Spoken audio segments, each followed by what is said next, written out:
पूरे देश में जनरल समाज के लोग यूजीसी का विरोध कर रहे हैं, लेकिन एससी एसटी ओबीसी वालों को पता ही नहीं है कि यूजीसी है क्या।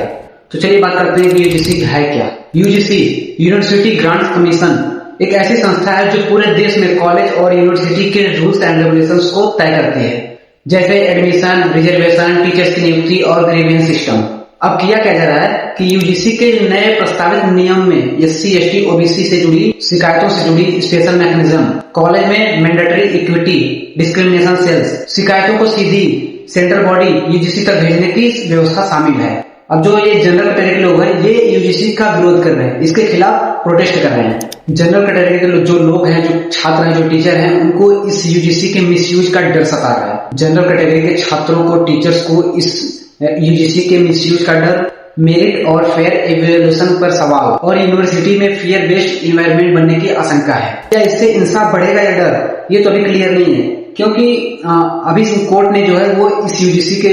डिसीजन पर रोक लगा दी है। मैं आप लोगों को सीधे सीधे तरीके से बता रहा हूँ कि यूजीसी का जो नियम लगा है, ये हमारी देश के बड़े बड़े यूनिवर्सिटी, बड़े बड़े कॉलेज में फॉलो होगा, लागू होगा, जिससे उस यूनिवर्सिटी के कॉलेज के जो स्टूडेंट्स हैं, जो एससी एसटी ओबीसी या जो छोटे कास्ट के लोग हैं, ये ऊपर यानी जनरल कास्ट के लोगों के द्वारा प्रताड़ित नहीं होंगे। अगर जनरल कास्ट का कोई भी व्यक्ति जो है वो एससी एसटी या ओबीसी या ऐसे लोगों को प्रताड़ित करता है, उसके लिंग के आधार पर, उसके नाम के आधार पर, उसकी जाति के आधार पर या उसकी रहन सहन के आधार पर, उसकी आर्थिक व्यवस्था के आधार पर, तो वो उस कॉलेज में यूजीसी द्वारा बनाई गई एक कमेटी को जाकर सीधा शिकायत कर सकता है, जिसके अनुसार जनरल कैटेगरी वाले स्टूडेंट्स को या जो टीचर होगा उसको उसके खिलाफ सख्त कार्रवाई की जाएगी और उसका लाइसेंस भी रद्द हो सकता है, उसको स्कूल से रेस्ट्रिक्ट भी किया जा सकता है। इसलिए जनरल कैटेगरी वालों को इसका डर सता रहा है।